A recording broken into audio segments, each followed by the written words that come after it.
Este es el episodio número 20 del podcast de Nutrivolución, fitness basado en evidencia.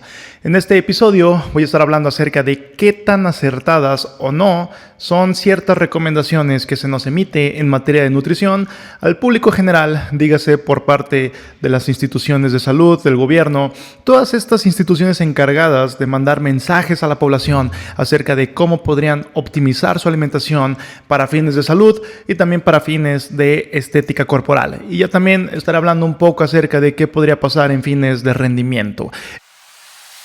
Bienvenido al podcast de Nutrivolución, el lugar en donde se buscan las herramientas y estrategias para poder optimizar nuestra biología como seres humanos, ya sea a través de intervenciones de nutrición, de entrenamiento o de hábitos de vida. Algunos lo llaman el biohacking, yo lo llamo la biooptimización. Disfruta el viaje.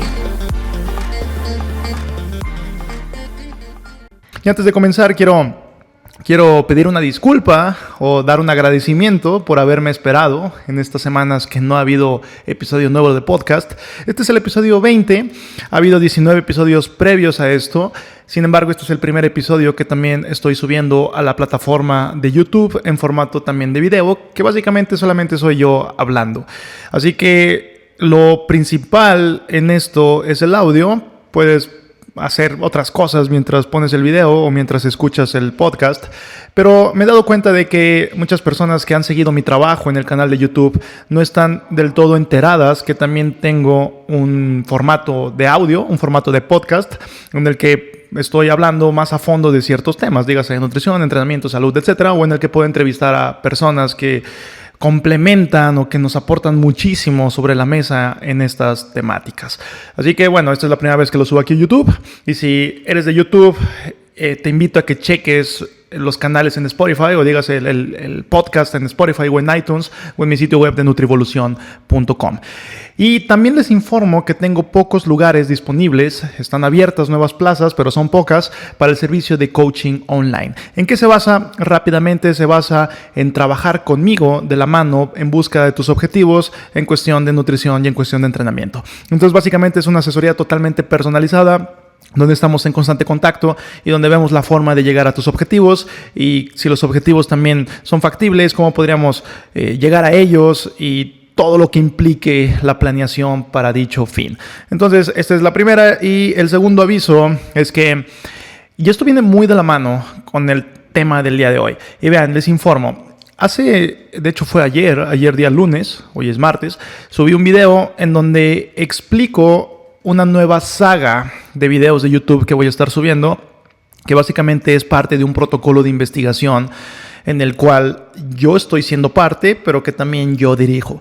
Es un proyecto independiente, lógicamente, la intención no es tanto ser publicado. Sin embargo, si es publicado, pues me daría mucho gusto, y estoy haciendo todo lo posible para que tenga un buen rigor científico. Sin embargo, es financiado por mí mismo, es independiente, por lo cual tengo ciertas limitantes, entonces tomar eso en cuenta, ¿no? Pero básicamente este proyecto busca ver cuál es el efecto de cierto tipo de alimentación y en cierto tipo de marcadores. ¿A qué me refiero? ¿Qué tipo de alimentación? Una alimentación que va, digamos, en contra o a la contraria, o que es muy diferente a las recomendaciones oficiales, de lo cual pues voy a estar hablando un poco más adelante y más a profundidad en este episodio, pero que va en contra de dichas recomendaciones, dígase disminuir carbohidratos. O sea, nos recomiendan que tengamos más carbohidratos, entonces en este protocolo disminuyo los carbohidratos, y dígase, en lugar de para llenar estas calorías, como disminuyo los carbohidratos, pues aumento las grasas, ¿no? Básicamente, las proteínas se van a quedar básicamente igual o un poco más arriba de las recomendaciones oficiales, porque las recomendaciones oficiales recomiendan no tanta proteína, cerca de 0.8 gramos por kilogramo de peso corporal, y yo me voy a ir pues bastante más elevado que eso, ¿sí? Entonces sí va a estar más elevado de eso. Entonces, a lo que voy es la influencia de este tipo de alimentación, repito, con bajos carbohidratos y más grasas, en ciertos parámetros bioquímicos y de composición corporal.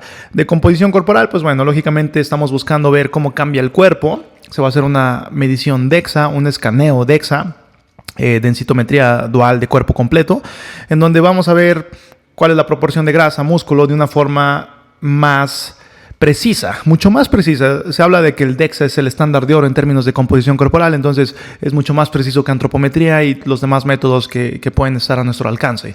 Esa es la primera, ver qué sucede con la composición corporal, dígase siguiendo este tipo de dieta. Y de igual forma, siguiendo este régimen de alimentación, ver qué sucede con ciertos parámetros. Por ejemplo, con la insulina y su acción. ¿Qué sucede con la insulina basal? ¿Qué sucede con la insulina después de ingerir alimentos? También queremos ver qué sucede con la leptina. Cómo podría modificarse esta hormona, la leptina, en términos de números, en términos de hacer estas modificaciones.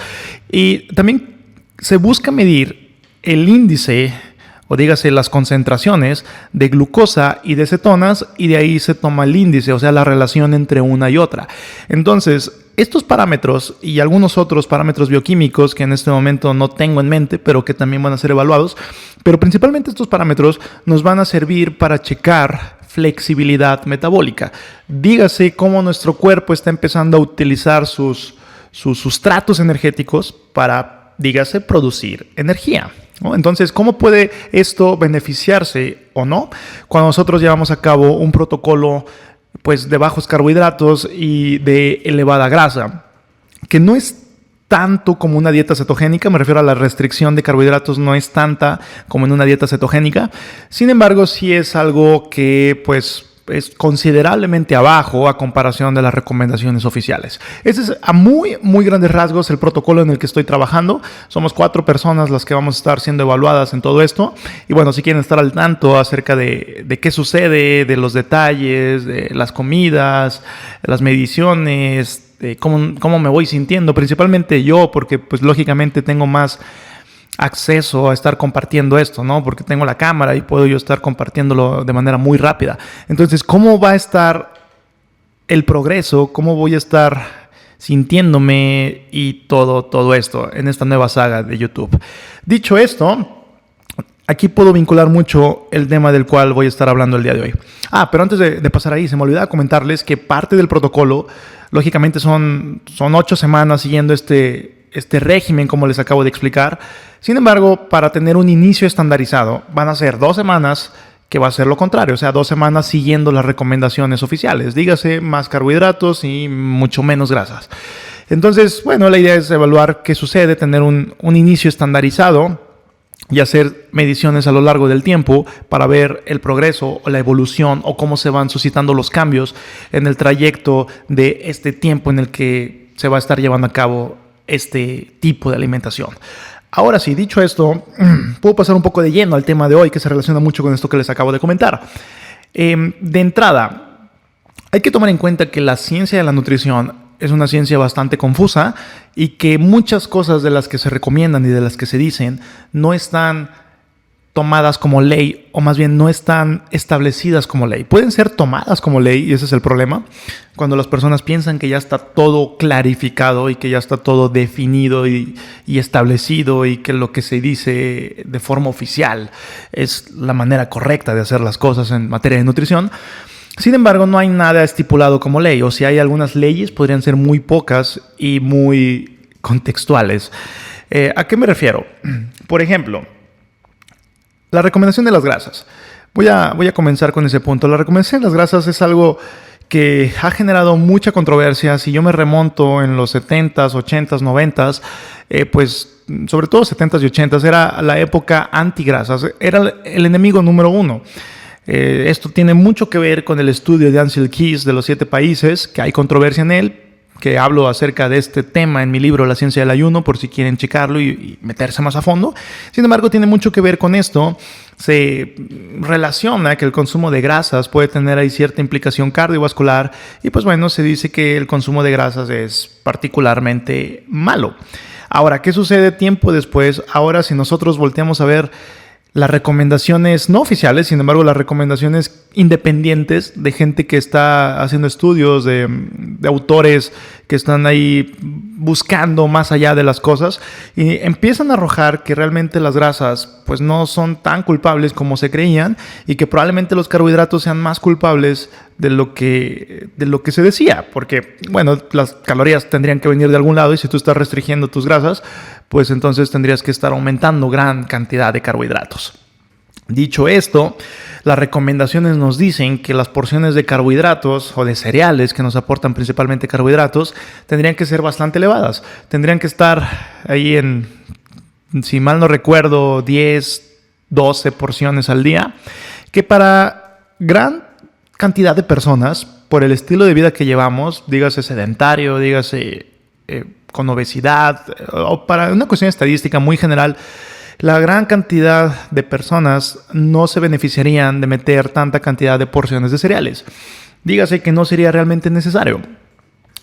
¿A qué me refiero? Pues si no están haciendo actividad física, si no están teniendo un uso de su glucógeno, que es la forma de almacenamiento de los carbohidratos, y que principalmente lo vamos a estar utilizando cuando estamos haciendo actividad física, pero si no hay eso, ¿de qué sirve meter tanta cantidad de carbohidratos? Ahí es donde yo veo uno de los principales problemas. Sin embargo, para fines de recomendación general, pues bueno, se habla de una gran cantidad de carbohidratos. Esa es la primera, ¿no? ¿Cómo podría haber cierta influencia ahí de las grasas, de los carbohidratos? Y cómo podemos empezar a ver que tal vez las cosas pueden ser muy cambiantes o que tal vez no se tenga nada establecido como ley.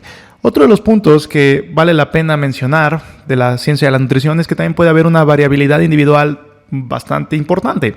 Por ejemplo, cómo tus mitocondrias están funcionando y esto cómo implica en la utilización de energía, ¿no? O en la producción de energía, la utilización de tus sustratos para producir esta energía. ¿Cómo podrían ser ahí variables que tienen mucho que ver con la persona?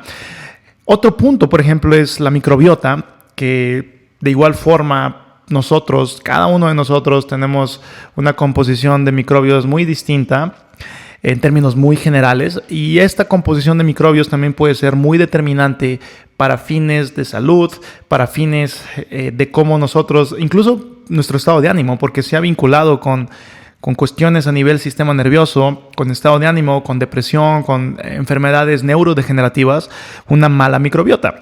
Y de igual forma se vincula una alimentación errónea con una mala microbiota.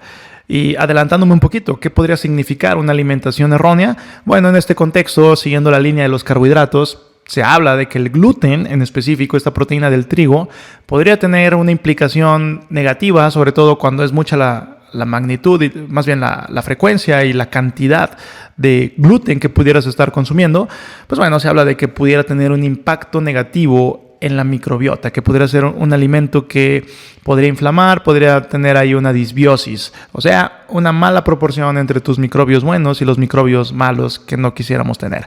Entonces, esta variabilidad individual puede hacer muy confusa la ciencia de la nutrición, porque cuando se hacen estudios, pues también esto podría ser otra de las cosas que podrían influir en los resultados. Entonces hay que vean, a final de cuentas, hay muchos aspectos que no hay que ignorar, que mucha gente dice, bueno, si no es de ciencia, entonces no vale la pena tomarlos en cuenta, pero no hay que dejarlos a un lado. Por ejemplo, cómo se siente la persona, que es algo muy subjetivo, pero que también podría indicarnos mucho. Por ejemplo, si la persona no se siente bien comiendo gluten y nosotros vemos las estadísticas de que los que realmente tengan una intolerancia, dígase los diagnosticados con enfermedad celíaca, son los que tendrían que dejarlo nada más, y los demás no habría problema si lo consumen o no. Entonces estamos dejando a un lado algo muy importante, que es la propia experiencia de la persona, que también podría influir en cómo podría ser un buen esquema de alimentación para dicha persona. Entonces, bueno, esta persona podría decir, bueno, es que no me han diagnosticado, yo puedo comer gluten, pero yo me siento mal, entonces me dicen que puedo comerlo, pero no me siento cómodo comiéndolo. No hay que dejar esto a un lado, pues. Otra cosa es la sabiduría colectiva de grupos poblacionales que han sabido hacer las cosas durante muchos años.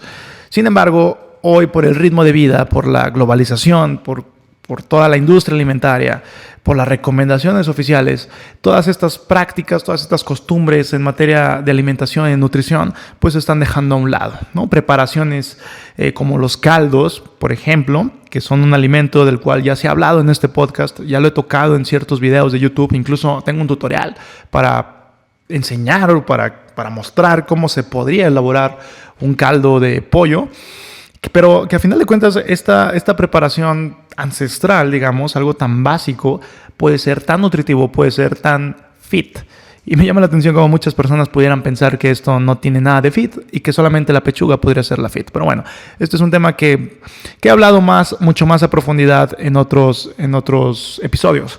Otro punto, por ejemplo, es el punto de ayunar. Se habla de que la recomendación nos dice que tenemos que estar consumiendo alimentos frecuentemente, dígase cada 3 horas, 4, máximo 5, para poder mantener, entre comillas, un metabolismo acelerado, cierro comillas.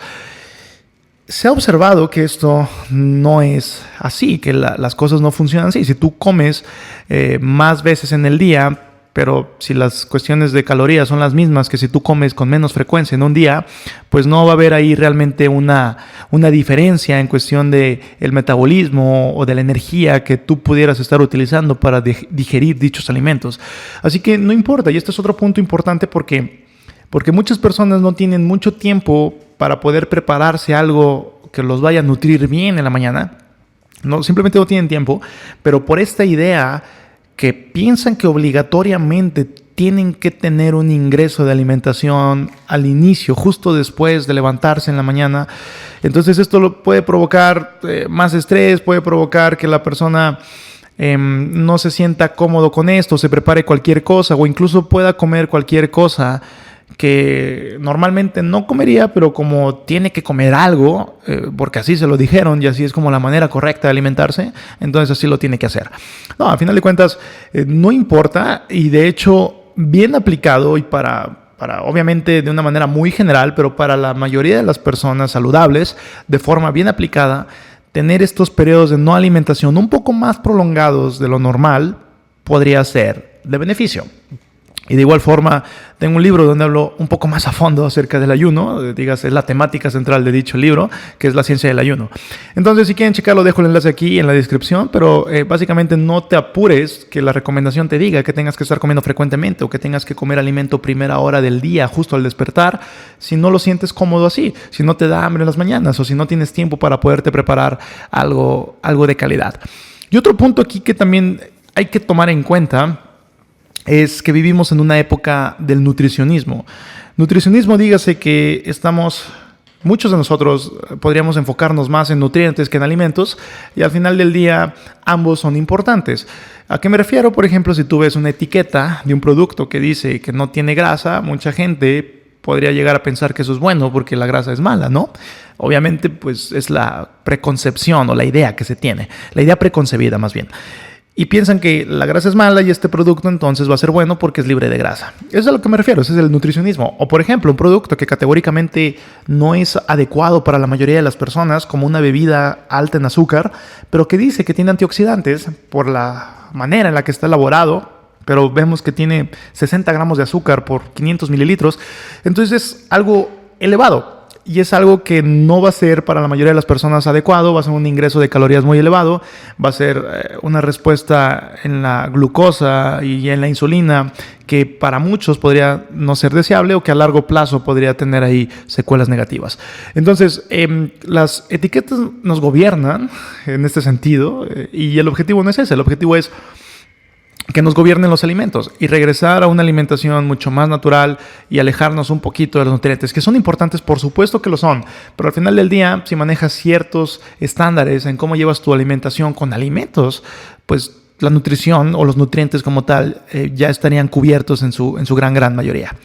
Otro punto, por ejemplo, que se vinculan con este sentido de estar comiendo muchas veces en el día y de estar metiendo snacks, con el objetivo de, entre comillas, acelerar tu metabolismo, que como ya dije, esto no es precisamente correcto, o esto no hay ciencia que respalde que esto suceda así que no te apures por eso. Pero otro punto que se vincula con estos mayores snacks es que vas a estar estimulando a la insulina por esta respuesta que va a haber al consumo de glucosa o de hidratos de carbono, ¿no?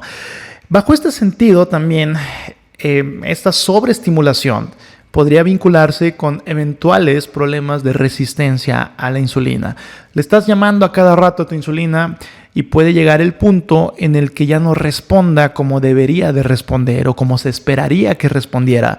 ¿Por qué? Porque lo estás llamando mucho, o sea, estás agotándote los cartuchos, si lo queremos ver de ese modo. Entonces, bueno, reducir la ingesta o los tiempos de ingesta y de igual forma modular más la cantidad de carbohidratos que se pudieran consumir o cómo se consumen o los tiempos en los que se consumen, pero básicamente tener un poco más de control con esta ingesta de carbohidratos, también pudiera ser algo de beneficio y que se aleja de las recomendaciones oficiales. Y por cierto, otro punto que podría yo anexar aquí es el ligero grado de cetosis que tú pudieras tener cuando restringes los carbohidratos en ciertos tiempos, o los restringes casi en su totalidad, o los restringes totalmente durante cierto tiempo, como lo que podría pasar en un ayuno intermitente o en una alimentación con tiempos restringidos. Este ligero grado de cetosis, este mayor aumento en la producción de cuerpos cetónicos, pudiera tener efectos positivos en distintas vertientes. Se habla de un rol en cuestión neurológica, de un rol neuroprotector.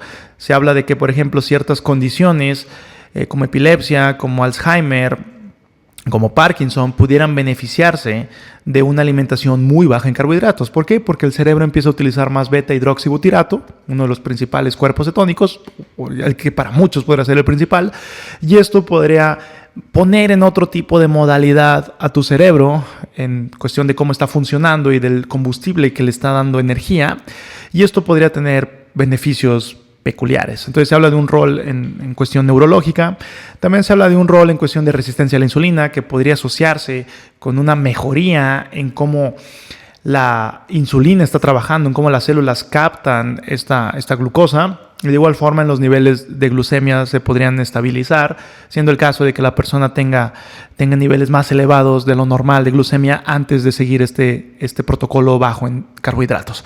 Entonces, la cetosis también podría tener ahí ciertos beneficios vinculados en el caso de las mujeres en síndrome de ovario poliquístico. También se ha vinculado ahí evidencia emergente, nos habla de que pudiera tener cierto beneficio en cuestiones de acné. Y bueno, hay evidencia que lo respalda. Digo, no hay, como mencionaba en un inicio, no hay algo establecido como ley, pero es algo que se tiene que tomar en cuenta, y es algo que si nosotros seguimos las recomendaciones oficiales y de meter 60-65% de carbohidratos en nuestra alimentación todos los días, probablemente no vayamos a generar una cantidad de beta-hidroxibutirato lo suficientemente buena como para poder tener estos beneficios. El punto aquí es que si nos alejamos de esta recomendación de comer muchos carbohidratos, probablemente tengamos cuestiones de beneficio. Ahora, ¿cuáles podrían ser algunos lineamientos fundamentales que podríamos decir en términos de nutrición que podrían beneficiarnos y qué tipo de acciones nutricionales podríamos tener para lograrlos? El primer punto, mejorar la actividad de la insulina. Mejorar la actividad de nuestra insulina puede ser algo que mejore muchas condiciones, porque se habla de que la resistencia a la insulina es una potencial causa de muchas problemáticas. Entonces, síndrome metabólico en general, todas estas anomalías metabólicas, irregularidades en los lípidos sanguíneos y un montón de problemas derivados más aquí, podrían estar muy vinculados, y de hecho están muy vinculados, pero podrían ser a causa de todo esto de una resistencia a la acción de la insulina. Entonces, queremos mejorar esto, queremos mejorar la acción de nuestra insulina. ¿Y cómo podríamos lograrlo? Bueno, a través de ciertas intervenciones. La primera de ellas sería disminuir la grasa principalmente abdominal. Nuestra grasa corporal, principalmente de la parte abdominal, que es la que se vincula con un mayor riesgo metabólico, podría ser de gran beneficio disminuir esta cantidad de grasa, y esto mejoraría esta actividad de la insulina. Otro punto sería disminuir los hidratos de carbono, disminuir los carbohidratos, sobre todo los simples, o tratar de evitarlos en la medida de lo posible, pero esto también tendría un efecto positivo en este sentido. Otra alternativa que podríamos tener, u otra acción que podría vincularse a un beneficio en la insulina, sería manejar un esquema de alimentación en tiempos restringidos, como lo que sería un ayuno intermitente. Entonces, reconectando aquí un poquito los puntos, esta no ingesta durante cierto tiempo modulado podría generar una mayor producción de cuerpos cetónicos, podría generar una mayor flexibilidad metabólica, que significaría entonces que nuestro cuerpo está aprendiendo a ser más eficaz y eficiente en el uso de nuestras reservas corporales de energía, principalmente de grasa. Hay que recordar que los cuerpos cetónicos son productos derivados de los ácidos grasos que nuestros triglicéridos pueden almacenar. Entonces, al final del día, puede ser de ayuda para la gran mayoría de las personas tener un poco más de tiempo de lo normal de no alimentarse, porque podría conllevar a esta generación de cuerpos cetónicos. Entonces, estas actividades o estas intervenciones podrían ser de utilidad para mejorar nuestra insulina. Otro punto que nosotros podríamos hacer es mejorar nuestra microbiota. Si nosotros mejoramos nuestra microbiota, también vamos a tener una mejor calidad de vida en general, una mejor salud, posiblemente un mejor rendimiento cognitivo. Repito, se vincula mucho este sentido. Vamos a asimilar mejor los nutrientes y probablemente vayamos a bajar de peso, porque probablemente esta disbiosis esté influyendo negativamente en cómo procesamos los alimentos en términos de subir, bajar de peso o los cambios que pudiera haber. Ahora, ¿cómo podríamos mejorar nuestra microbiota? El primer punto que yo consideraría importante es tratar de disminuir en la medida de lo posible la cantidad de alimentos ultraprocesados que estamos consumiendo. Vean, aquí me voy a alejar un poquito de la lógica, o más bien, perdón, me voy a alejar un poquito de la ciencia para acercarme más a la lógica, mejor dicho, y vamos a tomar en cuenta el tiempo que estamos como especie humana, el tiempo que hemos habitado este planeta Tierra como especie humana, que han sido muchísimos años. Se estima que como Homo sapiens estamos cerca de 200,000 años que llevamos aquí. Se estima que al final de cuentas es muchísimo, 200,000 años. Y se estima que hace cerca de 12,000 años aproximadamente, en distintas partes del mundo fue en tiempos distintos, pero podríamos decir que en cerca de 12,000 años, hace cerca de 12,000 años, fue el inicio de la domesticación de plantas, dígase la agricultura. Entonces, eso fue una de las cosas que más cambió la forma en que nos alimentamos. Y los últimos 100 años aproximadamente han sido los años en los que la industria alimentaria ha tenido mucho más influencia y ha sido otro gran cambio drástico en la forma en la que nos alimentamos. A lo que voy es, si hacemos una comparativa del tiempo en que nosotros hemos existido como especie humana y cómo hemos comido durante todo ese tiempo, hay una gran diferencia entre lo que hacemos hoy y lo que hemos hecho la gran cantidad del tiempo que hemos estado aquí como seres humanos. Entonces, el consumo de alimentos ultraprocesados tiene mucho que ver con el consumo de ingredientes que no han sido parte habitual de nuestra dieta durante todo este tiempo. Entonces, no hay precisamente, no habría forma en la que esto pudiera ser positivo. Vamos a dejar a un lado, a lo mejor y no hace daño. Vamos a decir, posiblemente no hace daño. Sin embargo, hay evidencia que indicaría que sí hace daño. Pero bueno, vamos a dejar a un lado eso, pero no hay forma en la que pudiera ser positivo. Entonces, bueno, ese punto a tomar en cuenta. Ahora, por ejemplo, con los edulcorantes no calóricos se han vinculado el exceso de estos, el consumo de estos con ciertas anomalías. Una de ellas siendo, por ejemplo, esta disbiosis, esta irregularidad en tu microbiota, en los microbios adecuados o los microbios buenos y los microbios malos. Entonces, si nosotros consumimos una gran cantidad de ultraprocesados, estamos ingiriendo una gran cantidad de ingredientes que por términos muy generales y por cuestiones, digamos, hasta cierto punto de sentido común, no han sido parte y no deberían ser parte de nuestra dieta, y esto podría generar irregularidades. Entonces ese sería el primer paso, tratar de disminuir el consumo de dichos ultraprocesados en la medida de lo posible. Otro punto positivo podría ser disminuir el gluten, proteína del trigo. Entonces, bueno, en muchos lados, por ejemplo aquí en México, cada vez es mayor el consumo de trigo y de productos que lo contienen, como tortillas de harina de trigo, como bolillos, como panes, entre otras cosas, siendo en lo personal una mejor opción el maíz, porque podríamos estar más adaptados para comer maíz por nuestra herencia genética. Entonces, el exceso de trigo, que es algo cada vez más frecuente, también podría ser parte de los problemas o parte de las causas que pudieran estar influyendo aquí, en este sentido, por una intervención negativa en la microbiota. Otro punto que también podría ser modificable para mejorar nuestra microbiota sería la cuestión del estrés, que ya no tiene tanto que ver con la alimentación, pero sí tiene que ver con un estilo de vida, con un hábito que nosotros podríamos tratar de manejar en la medida de lo posible. Y por ejemplo, si nosotros nos preocupamos menos por lo que comemos, entonces podríamos generar menos estrés psicológico que podría generar una mejor microbiota. ¿Y cómo nos podríamos preocupar menos por lo que estamos comiendo?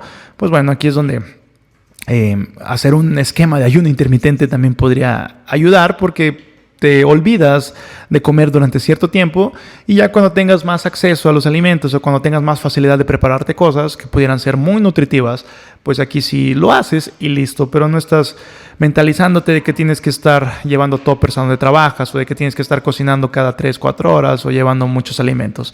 Entonces, bueno, la modificación del estrés pudiera ser aquí otra actividad. Y por último, otra cuestión que también podría ayudar para mejorar la microbiota sería el consumo de probióticos o el consumo de alimentos que nos van a dar estos probióticos y que pudieran ayudar positivamente a la microbiota. Por ejemplo, los fermentados. Ciertos alimentos, por ejemplo el kefir, por ejemplo ciertos quesos, podrían tener una buena cantidad de probióticos o una buena cepa o distintas cepas o distintas, digamos, tribus de microorganismos que podrían ser positivas ingresar a nuestro cuerpo. Entonces el consumo de fermentados es algo positivo y es algo que muchas civilizaciones antiguas han estado aplicando por conocimiento colectivo y sabiduría ancestral. Entonces esto tiene un efecto positivo a términos de la microbiota y en cuestión de salud, pues lógicamente también se va a ver manifestado. Otro punto importante son las calorías, que son importantes, por supuesto que son importantes. Sin embargo, también es de igual importancia la calidad de dichas calorías. Entonces, tanto la cantidad como la calidad de las calorías son aspectos que tendrían que ser tomados en cuenta para poder modificar nuestros hábitos de alimentación y poder modificar positivamente nuestra salud. Entonces, bajo este sentido, pues regular la ingesta calórica también conllevaría una mejoría en la insulina, cómo respondemos ante la insulina. Si nosotros empezamos a perder grasa, si nosotros empezamos a modificar estos hábitos, pues bueno, nuestro cuerpo va a empezar a responder mejor en términos hormonales, en términos metabólicos. Otro punto interesante sería mejorar nuestra flexibilidad metabólica. ¿Cómo podemos lograr eso? Bueno, ya les he dado las estrategias principales, los lineamientos principales. Sería modificar los tiempos de ingesta, dígase reducirlos, o tratar de tener una ventana de alimentación contrastada con una ventana de no alimentación. Otro punto para mejorar la flexibilidad metabólica podría ser el timing de los carbohidratos. Por ejemplo, si nosotros nos mantenemos con muy bajos carbohidratos durante la mayor parte del día y tratamos de meter la gran cantidad de dichos carbohidratos después de nuestro entrenamiento, pues los carbohidratos se irían canalizados hacia la reposición de glucógeno y podríamos estar más tiempo en cetosis. Podríamos beneficiarnos de esto sin necesariamente castigar tanto los carbohidratos. De hecho, este es uno de los aspectos que tomo en cuenta para el protocolo que les comentaba al inicio de este episodio, pero para fines de mejorar la flexibilidad metabólica, el timing o la frecuencia de la alimentación y en específico de los carbohidratos podría tener ahí gran relevancia. Y otros puntos que también podrían ser interesantes es la modificación de nuestros hábitos de vida. Dígase, si no haces actividad física, pues bueno, hacer actividad física podría ayudar, pero sobre todo el entrenamiento de fuerza. No estoy diciendo que no funcione el entrenamiento aeróbico, por supuesto que tiene sus propios beneficios, pero el entrenamiento de fuerza tiene sus peculiares beneficios que podrían causar una mejoría en la recepción de los nutrientes, que podrían causar una mejoría en nuestra salud, composición corporal, por supuesto, aquí no cabe ninguna duda, y también en otros aspectos que podrían ser de gran utilidad el hecho de hacer más fuerza, de ser más fuertes. Otro punto sería el estrés, ya hablé de esto, ritmos circadianos. Dígase, empieza a haber evidencia que nos dice que si nosotros comemos la mayor parte de nuestras calorías durante el día, durante la luz, posiblemente tengan un mejor efecto que si nosotros comemos las mismas calorías, pero cuando es de noche. Entonces, bueno, aún esto está en pañales, aún la evidencia todavía no es contundente ni mucho menos, pero es un buen punto tener en consideración en términos de crononutrición. Al final del día se trata de estar abierto a muchas cosas y no estar cerrado en que solamente hay una respuesta, porque probablemente haya muchas respuestas y probablemente muchas sean adecuadas para cada uno de nosotros y podríamos voltear a ver cuál podría ser la mejor para cada uno de nosotros. Y por último, ¿qué estrategias podría también agregar algo mucho más práctico para poder llevar a cabo estos lineamientos que acabo de mencionar? Bueno, uno, lejos de basarse en las recomendaciones oficiales y en come más carbohidratos, bájale a las grasas, no comas grasas saturadas, no comas colesterol porque es malo, etcétera, etcétera. Pero lejos de ver eso, vamos a ignorar eso, vamos a dejar de voltear a ver y podríamos voltear a ver otros aspectos. Por ejemplo, el primero de ellos, buscar calidad en tus alimentos. Si nosotros buscamos una calidad en los alimentos que consumimos, pues muy probablemente en términos de nutrientes también estemos ya asegurados. Claro que hay excepciones, claro que puede haber peculiares requisitos para ciertas personas, pero de manera muy general, si nosotros hacemos énfasis en productos naturales, entonces en términos de nutrición, de nutrientes, ya estaríamos básicamente cubiertos. El segundo punto es manejar una estructura con flexibilidad ante las situaciones. Por ejemplo, al decir esto me refiero a una estructura. Yo en mi caso tengo cierta estructura, sobre todo en los horarios en los que consumo mis alimentos. Pues bueno, manejo un esquema de alimentación en tiempos restringidos donde cerca de 16 horas del día no consumo alimentos y cerca de 8 horas del día es donde consumo mis alimentos. Pero tengo cierta flexibilidad en este sentido y esto es a lo que voy. Al final de cuentas, puedo yo romper el ayuno antes de lo planeado o antes de lo que usualmente lo hago por cualquier motivo, dígase algún desayuno en algún lugar, alguna comida social, cualquier tipo de cosa y no pasa nada. Al final de cuentas se trata de tener una estructura, se trata de seguir un lineamiento, pero se trata de que cuando haya algo que nosotros no podamos controlar o algo que se salga de nuestras manos, pues tener un as bajo la manga, tener una carta ahí para poder jugarla y que no altere en lo absoluto nuestra salud o nuestros objetivos en términos de composición corporal. Otro aspecto es no comer etiquetas, alejarnos de las etiquetas. Digo, a final de cuentas, pueden ser un buen dato si tú estás comiendo alimentos o si tú estás teniendo un conteo de nutrientes, puede ser un buen dato tener ahí la etiqueta y saber cuánto estamos consumiendo. Sin embargo, gran cantidad de las cosas que tienen etiquetas podrían no tener el mejor perfil nutricional. Vaya ironía, ¿no? Entonces, si dice que es bueno o si trae una etiqueta que dice que eso te va a ayudar a tu salud, por cuestión de probabilidades puede que no sea el caso. Puede que, pues no, por algo lo están poniendo, ¿no? No es es algo que te están tratando de vender y por algo está siendo anunciado ese argumento. Entonces, no comer etiquetas. Y otro punto sería disfrutar el proceso. A final de cuentas, hay que encontrar la estrategia que se pudiera acomodar para que llevemos una relación más saludable con cómo nos alimentamos. Entonces, si bien tienes un objetivo, si bien tienes algo que quieres lograr y un camino que tienes que seguir, pues vamos a tratar de buscar el mejor camino para llevarlo a cabo. Para muchos son dietas con ciclado de carbohidratos, para otros son dietas bajas en grasa, para otros podrían ser dietas bajas en carbohidratos, para otros podrían ser una cuestión a ir regular, ¿no? O equilibrada más bien en términos de carbohidratos y grasas. Para otros podría ser una alimentación en tiempos restringidos o una mezcla a mayor o menor medida de cualquiera de estos puntos anteriores. Pero al final del día, cada uno de nosotros podríamos tener una mejor adherencia a cada uno de los puntos anteriores y lejos de voltear a ver las recomendaciones oficiales, podríamos voltear a ver cuál estrategia se podría apegar a cada uno de nosotros. Porque al final del día, lo que dichas recomendaciones oficiales nos han vendido la idea es que hay un solo camino o que la brecha de la nutrición es muy corta y que no hay tanto hacia dónde moverse y que no hay mucho hacia dónde poder jugar porque pues las cosas están bastante reguladas y ya se sabe, lo pongo entre comillas, ¿no? Ya se sabe que las grasas son malas y que los carbohidratos hay que comer muchos y que el trigo está bien y que puede ser un buen alimento que se puede consumir en muchas cantidades para muchas personas, etcétera, etcétera. Entonces, al final del día, no se trata de eso. Hay muchas opciones más que pueden ser aplicables en términos de nutrición. Por ejemplo, algunas referencias adecuadas podría ser Weston Price. Weston Price, he hablado un poquito de él antes, pero ese podría ser uno de los estudios de nutrición que no se toman en cuenta para las recomendaciones oficiales menos, pero que no se toman mucho en cuenta y que no se voltean tanto a ver.